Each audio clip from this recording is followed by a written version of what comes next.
This can't be happening. I covered my face with my hand as the principal looked at me and said, "Nolan, you know your new student is different?" I thought. It's probably just an innocent child who's new to the school. But when the principal opened the door and a small boy stepped out, his hair wild and untamed, his eyes like those of a feral animal, my heart stopped beating. He walked straight toward me, ignoring everyone else, as if only my voice reached his ears. "This is Finn," the principal said, and fear was clear in her voice. "Son of the triplet alphas. He's bitten everyone, teachers, students, everyone. No one can control him." I looked at Finn. He was small, maybe 7 years old, but there was something in his eyes I couldn't understand.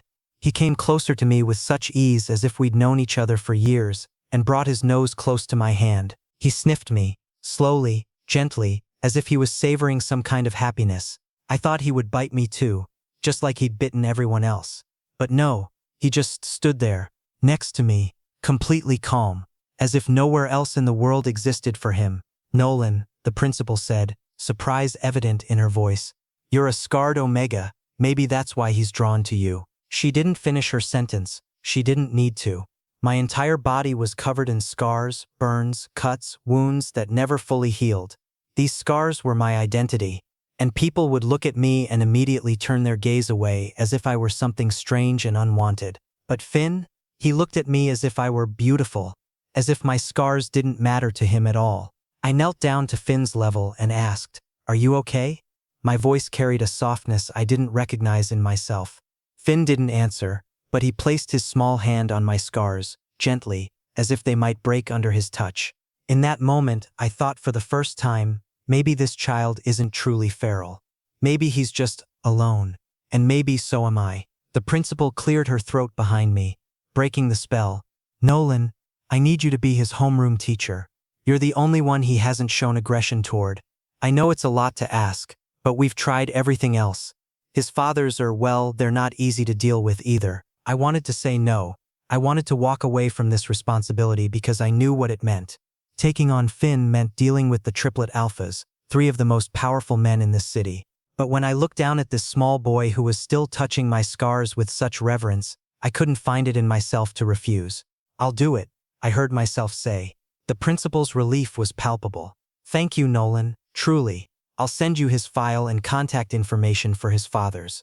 They'll want to meet with you soon, I'm sure." After she left, it was just Finn and me in the empty classroom. He hadn't moved, hadn't stopped touching my hand. His fingers traced the raised skin where fire had once consumed me, and I felt something crack inside my chest, something I'd kept locked away for years. "Do you want to see your classroom?" I asked him softly. He nodded, but he didn't let go of my hand. As we walked through the hallway, I noticed how other teachers peered out from their classrooms, their expressions a mixture of shock and curiosity. Finn, the boy who'd sent 3 teachers to the hospital with his bites, was holding my hand like it was the most natural thing in the world. When we reached my classroom, I showed him his desk, right in the front row where I could keep an eye on him. He sat down obediently, his eyes never leaving my face. It was unnerving and comforting at the same time. "Finn," I said, pulling up a chair next to his desk, "can you tell me why you bite people?" He stared at me for a long moment, and I wondered if he would answer. Then, in a voice so quiet I almost missed it, he said, "They smell wrong, they feel wrong, everything is wrong." My heart ached at the pain in those simple words. "What about me? Do I smell wrong?" He shook his head violently. "No, you smell like home, like safe." I didn't know what to say to that. How could a broken Omega like me smell like safety to anyone? I was the one who needed saving, the one who hid from the world behind these scars and this quiet teaching job, where no one looked at me too closely. But here was this child, looking at me like I was his lifeline. The rest of the day passed in a blur. Finn stayed by my side during every transition, every break, every moment. When other students tried to approach him, he would growl, actually growl, until they backed away. But with me he was docile, almost sweet. By the time the final bell rang, I was exhausted, not from Finn, he'd been surprisingly well behaved, but from the constant attention we'd received. Everyone wanted to know how I'd managed to tame the wild child. They didn't understand that I hadn't tamed anything. I just existed near him, and somehow that was enough. As I packed my bag, Finn stood next to my desk, waiting patiently. I realized he was expecting me to walk him out, to stay with him until his fathers arrived. The thought made my stomach twist with anxiety. Meeting the triplet alphas was inevitable, but I wasn't ready for it. "Come on," I said, offering him my hand. He took it immediately, his small fingers wrapping around mine with surprising strength. We walked through the now empty hallways toward the front entrance. Through the glass doors, I could see parents picking up their children, cars pulling in and out of the parking lot, normal family scenes that I'd never been part of. Finn squeezed my hand tighter, and I looked down at him. His eyes were fixed on something outside, and when I followed his gaze, I saw it, a sleek black SUV pulling up to the curb. My Omega instincts immediately screamed danger, even before the doors opened, because I knew somehow that the triplet alphas had arrived, and my life was about to change in ways I couldn't even begin to imagine. Finn pressed himself against my leg, not in fear, but in possessiveness, as if he was marking his territory, as if he was claiming me as his before his fathers could even meet me. "It's okay," I whispered to him, though I wasn't sure if I was trying to comfort him or myself. "Everything will be okay." But as the SUV doors opened and 3 identical figures stepped out, tall and imposing and radiating alpha authority, I knew that nothing would ever be okay again, because the way they looked at me, the way their eyes locked onto where Finn's hand held mine, told me that I'd just become part of something far bigger and more complicated than I'd ever wanted to be. And there was no going back now. The next morning when I arrived at school, I thought everything would be normal. But I was wrong. "Finn, no!" A teacher's scream echoed through the entire hallway. I rushed toward the sound and threw open the classroom door. A boy lay on the ground, blood streaming from his hand, and Finn stood in the corner, his teeth still clenched as if he was ready to attack again. Everyone turned to me.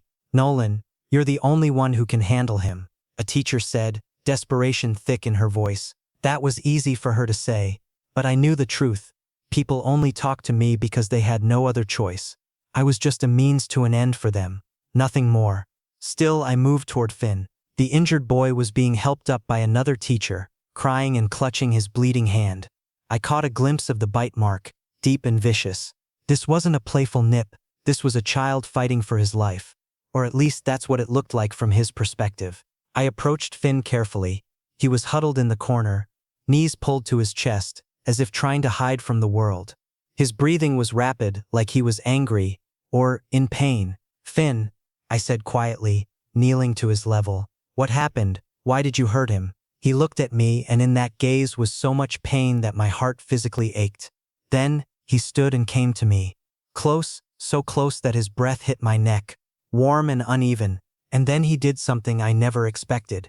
He rested his head on my shoulder, so softly as if asking permission for this small comfort. I knew this was wrong. I was his teacher. He was a child. But his scent like milk and vanilla brought me peace. His small hand clutching my shirt as if I was his last hope. "You're not alone," I whispered, placing my hand on his back. "I'm here." And Finn, for the first time, cried. Small sobs that soaked into my shirt. The teachers watching from a distance looked shocked because this was the boy who never let anyone near him. But with me, he was completely different, and this fact gave me both fear and comfort. After that incident, the principal called me into her office. Finn refused to let go of my hand, so he came with me, sitting quietly in the chair next to mine, while the principal explained the situation. "The parents are threatening to press charges," she said, wringing her hands. "Nolan, I need you to understand the gravity of this. If Finn continues like this, we'll have no choice but to expel him. And his fathers, they won't take that lightly." I looked down at Finn. He wasn't looking at the principal. He was looking at me, his eyes wide and trusting. How could I let him down? What if I took full responsibility for him? I heard myself say. What if he stayed with me throughout the school day? No other teachers, no other students unless absolutely necessary. Just me. The principal blinked in surprise. "Nolan, that's highly irregular. You have other students to teach." "I can manage," I said, though I had no idea if that was true. "Please, give me 2 weeks to show you it can work." She studied me for a long moment, then sighed. "Fine, 2 weeks. But if there's another incident, I won't be able to protect him."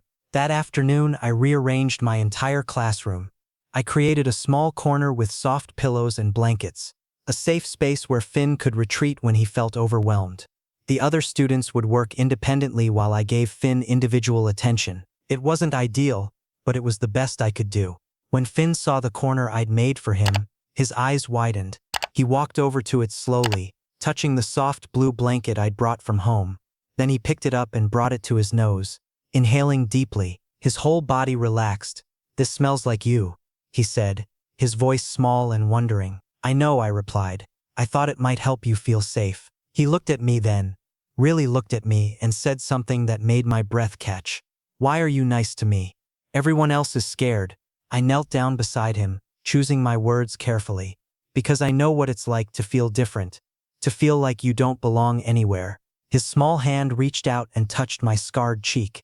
"These make you beautiful," he said simply, like a warrior. I had to turn away so he wouldn't see the tears in my eyes. No one had ever called my scars beautiful before. Most people could barely look at them. For the rest of the day, Finn stayed in his corner, occasionally looking up at me while I taught. Every time our eyes met, he would smile, a genuine happy smile that transformed his entire face. The feral child everyone feared was gone. In his place was just a lonely boy who'd finally found someone who understood him. When school ended, I walked him to the front entrance as usual. But this time, I noticed he was carrying my blanket, clutching it tightly to his chest. "Finn, you can keep that at school," I started to say. "No," he said firmly. "I need it at home. I need your smell to sleep." The words hit me like a physical blow. This child needed my scent to feel safe enough to sleep.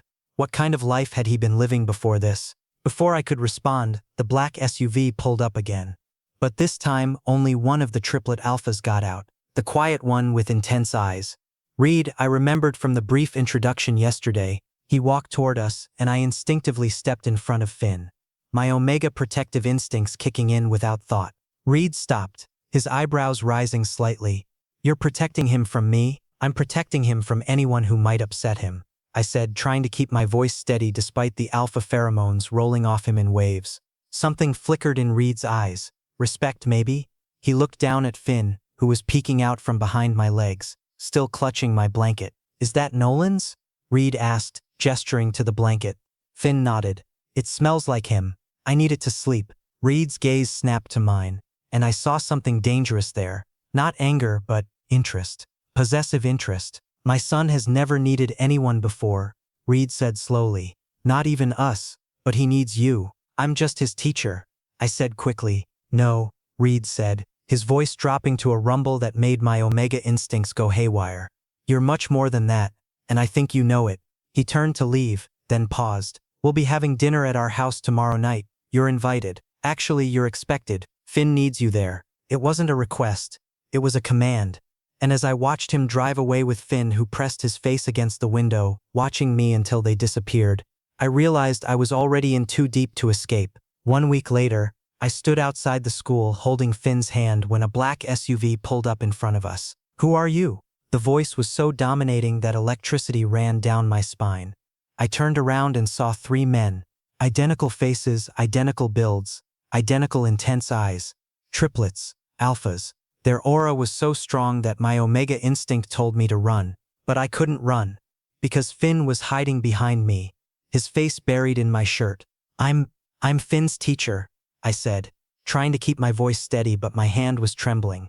One alpha stepped forward. His eyes were gray, cold, and calculating. "Did you touch him?" he asked, and the question sounded more like a threat. "No, I don't lie," the second alpha said, anger clear in his voice. "His scent is all over you, completely." The third alpha didn't say anything initially. He just looked at me, a deep, penetrating stare, and his gaze went to my scars. I forced myself to stay still, fighting against my instinct to hide them. "Those scars," the third alpha said, no judgment in his voice. "How did they happen?" "That's a personal matter," I said quietly, trying to maintain my dignity. The first alpha, the one with gray eyes, took another step forward. "Why does Finn come to you?" "He doesn't let anyone else near him." "I honestly don't know," I answered truthfully, and that was the truth. I truly didn't understand what Finn saw in me. "You're lying," the second alpha said, and now he was close enough that I could smell his scent, pine and smoke. But then Finn stepped in front of me. He stood before his 3 fathers, his small hands balled into fists, and for the first time, he spoke so clearly. "Nolan is mine. Don't bother him." The 3 alphas looked at each other, clearly shocked, and me? I couldn't understand what was happening. But one thing was clear: these triplet alphas weren't going to let me go. The gray-eyed alpha Cade, as he'd introduced himself curtly, crossed his arms. We need to talk. Privately. I can't just leave with strangers, I said, finding some courage. I don't even know you. We're not strangers, the angry one Jax growled. We're Finn's fathers. And apparently you've become very important to our son. Reed, the quiet one, knelt down to Finn's level. Finn, did you bite another child today? Finn's grip on my hand tightened, but he nodded. Why? Reed's voice was gentle, patient. He said Nolan was ugly, Finn whispered. He said the scars were gross, so I made him stop talking. My heart stopped. Finn had bitten that child because he was defending me? Cade's expression softened almost imperceptibly. Finn, violence isn't the answer. But he was hurting Nolan. Finn's voice rose, tears forming in his eyes. He was saying mean things. Jax ran a hand through his hair. Frustration evident. Finn, Nolan is an adult. He can defend himself. No, he can't, Finn said, and the certainty in his voice made everyone pause. He's sad inside. I can smell it. He needs protecting. I felt exposed, vulnerable. How could this child read me so accurately? Reed stood and turned his attention to me. Is it true? Did a student insult you? Children say thoughtless things, I said, trying to deflect. It doesn't matter. It matters to Finn, Reed said, and that means it matters to us. Cade pulled out his phone. What's the child's name? I'm not telling you that, I said firmly. This situation is already complicated enough without you three interfering. Interfering? Jax stepped closer, and I could feel the heat radiating off him. Our son is being called feral and uncontrollable because he's trying to protect someone who clearly needs it. That's not interfering, that's parenting. I don't need protection, I insisted, even though we all knew it was a lie. Your sense says otherwise, Cade observed. You're stressed, anxious, and underneath all that, lonely. Deeply lonely. I hated how accurate he was. My personal feelings are none of your business. They are when they affect our son, Reed said. His voice remained calm, but there was steel underneath. Finn has never bonded with anyone. Not his previous teachers, not his therapists, not even us completely. But you? In 1 week he's completely attached himself to you. That's not my fault, I said. Defensive. We're not saying it is, Reed continued. We're trying to understand why. What makes you different? I looked down at Finn, who was watching this exchange with wide eyes. Maybe he just needed someone who doesn't look at him like he's broken. The words hung in the air, heavy with meaning. Is that how people look at you? Jax asked, his voice softer now. Because of your scars? I didn't answer. I didn't need to. Cade exchanged glances with his brothers. Some silent communication passed between them, the kind that only people who'd shared a womb could achieve. Come to our house this Saturday, Cade said finally.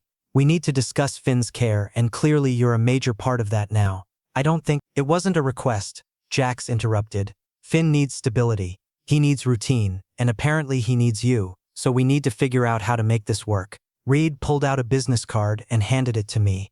Our address, come at 6. Dinner will be ready. I took the card with shaking fingers. What if I say no? Then we'll have to pull Finn from your class and find another solution. Cade said bluntly, Is that what you want? I looked at Finn, whose eyes were filling with tears at the mere suggestion of being separated from me. No, I whispered. That's not what I want. Good, Reed said. Then we'll see you Saturday. They started to guide Finn toward their SUV, but he broke free and ran back to me, throwing his arms around my waist. You'll come, right? He asked, his voice muffled against my shirt. You promise? I knelt down and hugged him back, feeling his small body trembling. I promise. He pulled back and looked at me seriously. Don't let them scare you. They're nice when you know them. I managed a weak smile. Okay. As I watched the SUV drive away, Finn's face pressed against the window watching me. I realized my quiet hidden life was over. These triplet alphas had crashed into my world, and there was no going back to the shadows I'd been hiding in. Saturday would change everything. I could feel it in my bones, and I had no idea if I was ready for what was coming. This can't be happening. This absolutely cannot be happening. I'd repeated those words to myself 100 times since the triplet alphas had invited me to their home for a conversation. But when I arrived at the address on the business card, standing before a massive, luxurious mansion that looked like it belonged in a magazine, I understood this wasn't just a conversation. This was an interrogation. The interior was even more intimidating. The living room was spacious, high-ceiling, decorated with expensive furniture that screamed wealth and power. But with 3 alphas present, the room felt suffocating. They sat on the leather couch, and I stood before them like a defendant awaiting judgment. Finn has never approached anyone before, Cade began, his voice controlled but with an undercurrent of something I couldn't identify. What is it about you that attracts him? I genuinely don't know, I said, my hands nervously smoothing over my jeans. I just exist near him when he needs someone. Jax leaned forward, his intense gaze fixed on me. Your scent isn't a typical Omega scent. It's altered, burnt, like smoke and ash lingering after a fire. Yet Finn is drawn to it. Explain that. I held my breath. My scent had always been my greatest insecurity. When the fire had scarred my body years ago, it had permanently changed my natural sweet Omega fragrance. People had called me damaged goods ever since. Unmateable, undesirable. Reed hadn't spoken yet. He simply watched me with those penetrating eyes, his gaze traveling from my scars to my lips, then back to my eyes. The intensity of his attention made my heart race uncomfortably. Why are you afraid? Reed asked softly, and there was unexpected tenderness in his voice. Because you're all terrifying, I thought, but I said I'm not afraid. Liar, Jax said, though this time there was no anger in his tone. Only curiosity. Your scent carries fear. And something else. Something you're hiding from us. What? I asked, knowing I wouldn't like the answer. Cade's smile was dangerous, almost predatory. Longing. You've been alone for a very long time, Nolan, and your Omega instincts are responding to Finn in ways you can't control.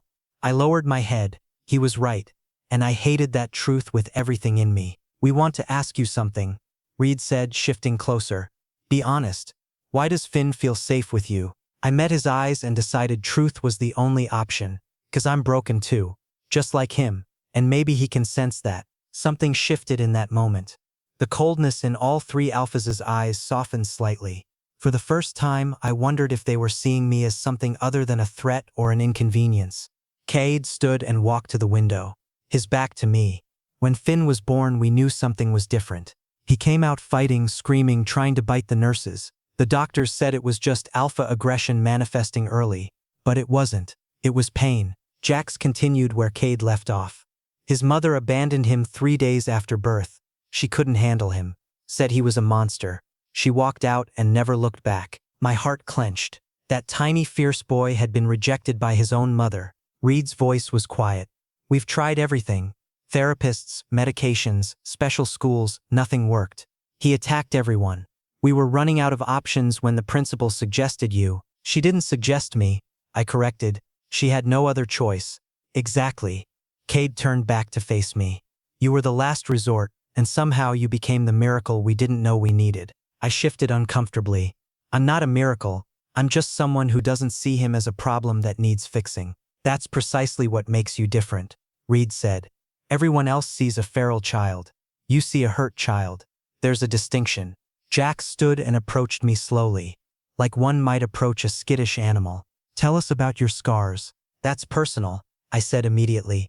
We're asking you to potentially become part of our son's life permanently, Jax countered. We need to understand who you are. I took a shaky breath. No one had asked about my scars in years. People either stared or looked away, but they never asked. I was 17, I began, my voice barely above a whisper. My father was an alpha who couldn't accept having an Omega son. He thought he could fix me with violence. One night during one of his episodes, our house caught fire. He left me locked in my room. The silence that followed was deafening. How did you survive? Reed asked gently. A neighbor broke through the window. But by then the damage was done. 3rd-degree burns over 40% of my body. The fire also damaged my scent glands, which is why I smell different now. Codid's jaw clenched. Where is your father now? Prison. Serving 25 years for attempted murder and arson. Jax's hands had curled into fists. On your mother? She chose him over me. Said I must have provoked him. I haven't spoken to her since the trial. Reed moved closer, and I tensed. But he didn't touch me. He just stood there radiating warmth, and something that felt dangerously like compassion. You understand abandonment, Reed said. That's why Finn gravitates to you. He recognizes a kindred spirit. Maybe, I admitted. Or maybe he just likes that I don't expect him to be anything other than what he is. Cade returned to the couch, but his posture had changed. Less interrogator, more something else. We need to establish boundaries and expectations if you're going to continue being Finn's teacher. Such as, I asked warily. First, you report directly to us about any incidents. No going through the principal first, Jax said. Second, you accept our invitation to dinner here once a week so we can discuss Finn's progress. Cade added. Third, Reed said. His eyes locked on mine. You stop pretending you don't feel the connection forming, not just with Finn, with us. My breath caught. I don't know what you mean. Yes, you do, Reed said. Your scent spikes every time we're near you. It's subtle, but we notice. There's attraction there, buried under layers of fear and self-protection. That's not. I started to protest. We're not asking you to act on it, Cade interrupted. We're just asking you to acknowledge it exists. I couldn't do this. This conversation had veered into territory I wasn't prepared to navigate. I should go. Wait, Jax said, and something in his voice made me pause. We're not trying to pressure you. We're trying to understand this situation because it's unprecedented for all of us. Finn has never bonded with anyone, Cade said. Not even us, completely. But with you, he's a different child. Calmer, happier. We can't ignore that. And we can't ignore that our own instincts are responding to you too, Reed added quietly. I looked at each of them in turn. 3 powerful alphas who could have anyone they wanted, and they were claiming to feel something for a scarred, broken Omega who worked at an elementary school. This is insane, I whispered. Maybe, Cade agreed. But that doesn't make it untrue. A sound from upstairs broke the tension, Finn's voice calling out sleepily. All 3 alphas immediately stood, their parental instincts kicking in. Stay, Reed said to me. Please. He'll want to see you when he wakes up. Before I could answer, Finn appeared at the top of the staircase, rubbing his eyes. When he saw me, his face lit up with pure joy. Nolan, he raced down the stairs and threw himself into my arms. You came, you really came. I caught him instinctively, holding his small body close. Of course I came, I promised, remember? He pulled back and looked at me seriously. Are you staying for dinner? Can you tuck me in tonight? Can you read me a story? Finn, Cade started to intervene. Please, Finn begged, looking at me with those wide, trusting eyes. Just tonight, please. I looked at the 3 alphas helplessly. This was getting more complicated by the minute.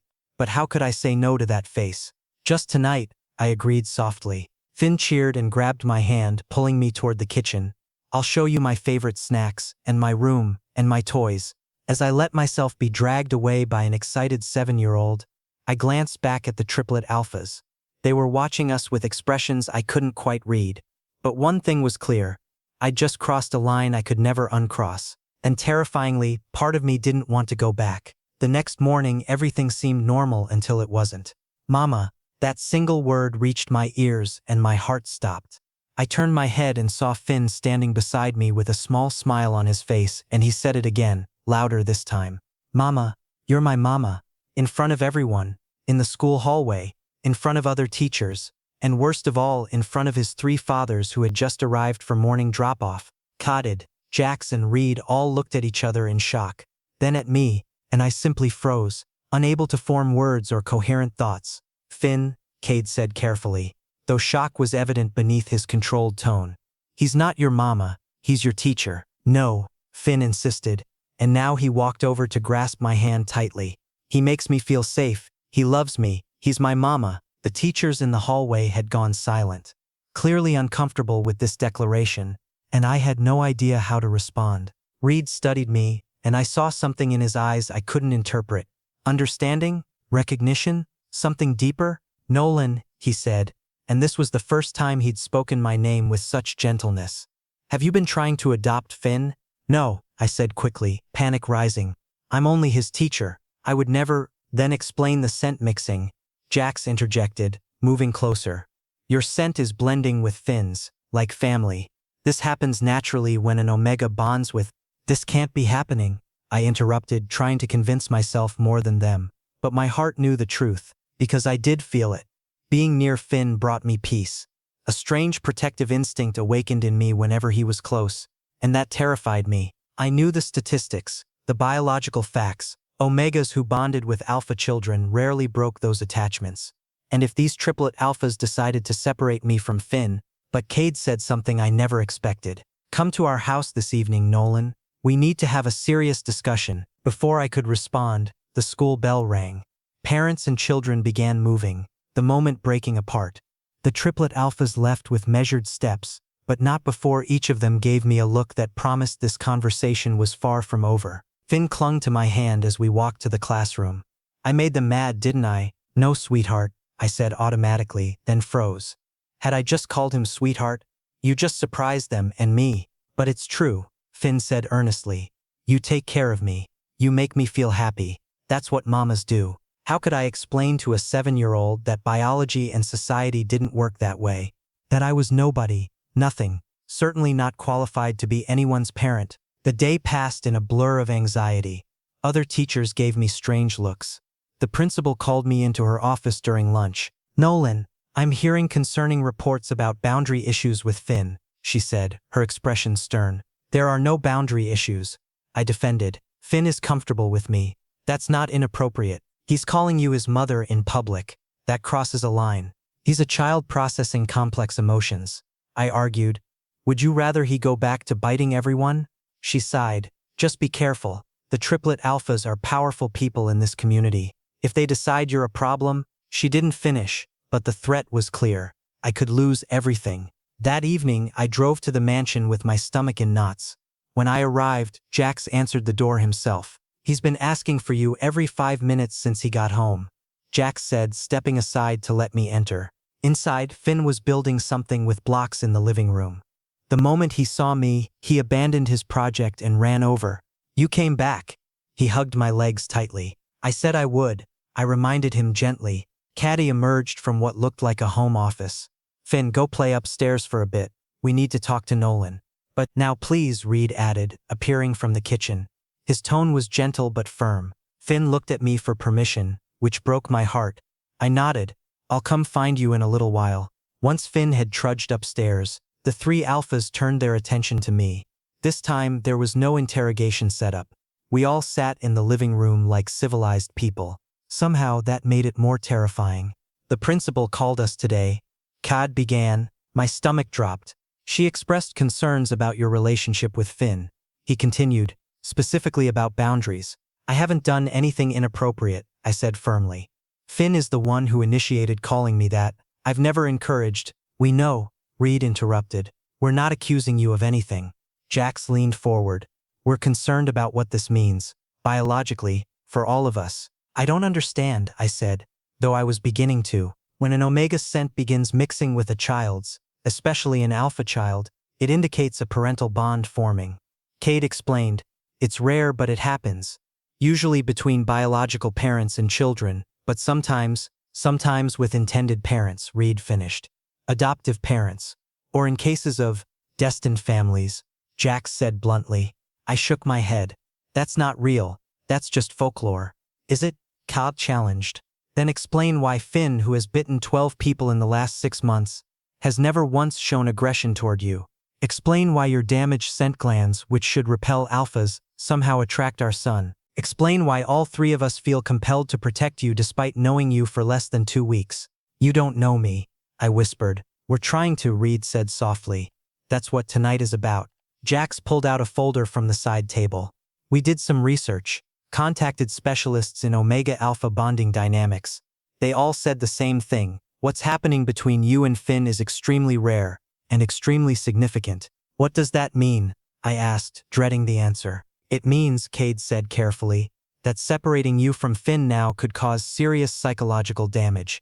To both of you. The room spun. You're saying I'm trapped? We're saying you're bonded, Reed corrected. There's a difference. I didn't ask for this, I said, emotions rising. I didn't want to get attached. I just wanted to help a child who needed someone. We know, Jax said, and his voice was surprisingly gentle. But biology doesn't care about what we want. It cares about what we need. What are you suggesting? I asked, afraid of the answer. Cade exchanged glances with his brothers. We're suggesting that you consider becoming a permanent part of Finn's life. Legally. Officially. As what? His nanny? As his parent, Reed said quietly. Co-parent. With us. I stood up abruptly. You're insane. All of you. I'm nobody. I'm a damaged omega with no family, no prospects, nothing to offer. You offer exactly what Finn needs, Jax interrupted, standing as well. Someone who sees him, who accepts him, who doesn't try to fix him. And what you need, Cade added, also rising, is exactly what we can provide. Safety, security, family, belonging. You don't know what I need, I said, backing toward the door. Reed moved faster than I expected, not touching me but blocking my exit. Don't we? You're alone, Nolan. You've been alone since you were 17. You work a job you're overqualified for because it keeps you invisible. You live in a tiny apartment with no pictures on the walls because you don't believe you deserve a home. You've convinced yourself that your scars make you unworthy of love. But Finn sees through all of that, and so do we. Tears burned my eyes. You don't understand. Then help us understand, Cade said, approaching slowly. Stay for dinner, talk to us. Let us prove that this doesn't have to be terrifying. A small voice from the stairs made us all turn. Please stay, Nolan, Finn said, clutching his stuffed animal. I need you. And just like that, my resistance crumbled. Just for dinner, I whispered. But we all knew it wouldn't stop there. We have a proposal for you. Cade's voice was calm and calculated, but underneath I detected something else. Nervousness? Uncertainty? These powerful alphas were actually nervous about what they were going to say. I sat in their living room again, but this time the atmosphere was different. Finn slept peacefully with his head in my lap, completely at peace. And these three alphas watched me, but the coldness from our first meeting was gone. Something warmer had replaced it. What kind of proposal? I asked, trying to keep my voice steady even as my hand automatically moved to stroke Finn's hair in a comforting gesture. Raid moved to sit closer, sincerity clear in his expression. We want you to live with us in this house, permanently. My heart began racing.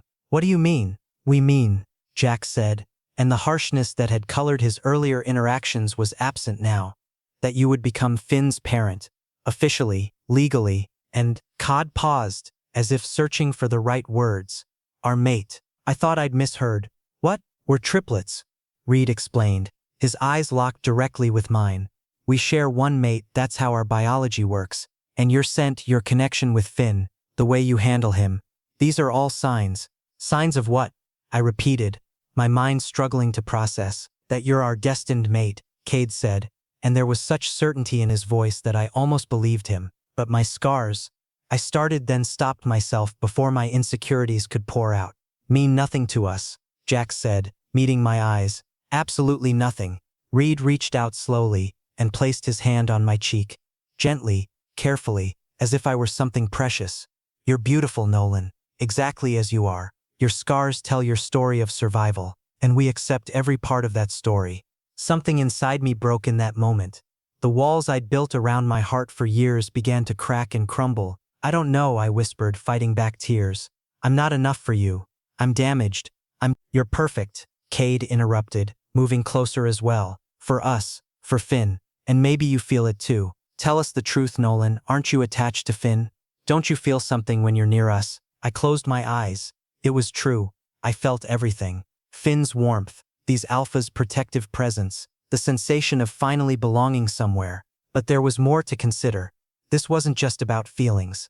This was about legality, about societal expectations, about the massive power imbalance between us. What exactly are you proposing? I asked, opening my eyes to look at each of them. Because this sounds like you want me to be some kind of live-in caretaker who also happens to be romantically involved with all three of you. That's reductive, Reed said.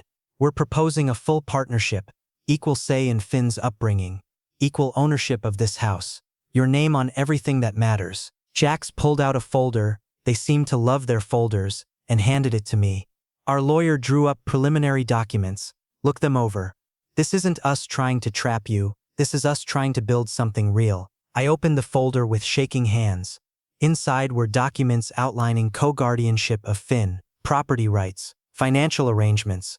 Everything was split equally 4 ways. They were serious. Why? I asked, looking up at them. Why me? You could have anyone. Perfect omegas who aren't broken, who smell right, who could give you more children. We don't want anyone else, Cade said firmly. We want you. Finn needs you, Jax added. He's proven that beyond any doubt. And we need you too, Reed said quietly. Even if you don't believe it yet. I looked down at Finn, sleeping so peacefully in my lap. When had I started feeling like his parent? When had protecting him become as natural as breathing? I need time, I said finally. This is too big to decide right now. Take all the time you need, Reed said, his hand still resting gently on my cheek. But know this, we won't give up on you, ever. Cade stood and walked to the window. There's something else you should know. Finn's biological mother contacted us last week. My blood ran cold. What? She wants visitation rights, Jack said, anger creeping into his voice. After abandoning him for 7 years, she suddenly wants to be a mother. Why now? I asked, protective instincts flaring. Because she remarried, Cade said bitterly. A wealthy alpha who wants the appearance of a family. She thinks she can waltz back into Finn's life like she never left. Absolutely not, I said before thinking. She gave up that right when she walked away. All 3 alphas smiled slightly. That's exactly what we said, Reed told me. But legally, unless someone else has parental rights, she has a case. The implication hung in the air. If I became Finn's legal parent, his biological mother's claim would be weaker. You're using this to manipulate me, I accused. We're giving you all the information, Cade corrected. What you do with it is your choice. Finn stirred in my lap, making a small sound. Instinctively, I resumed stroking his hair, and he settled immediately. He's never done that with us, Jack said softly. Never sought comfort that way. You've given him something we couldn't. I haven't done anything special, I protested. You exist, Reed said simply, and somehow that's everything he needed. A knock on the door interrupted us. Cade went to answer it, returning with a well-dressed woman carrying a briefcase. This is Margaret Chen, our family lawyer, he introduced.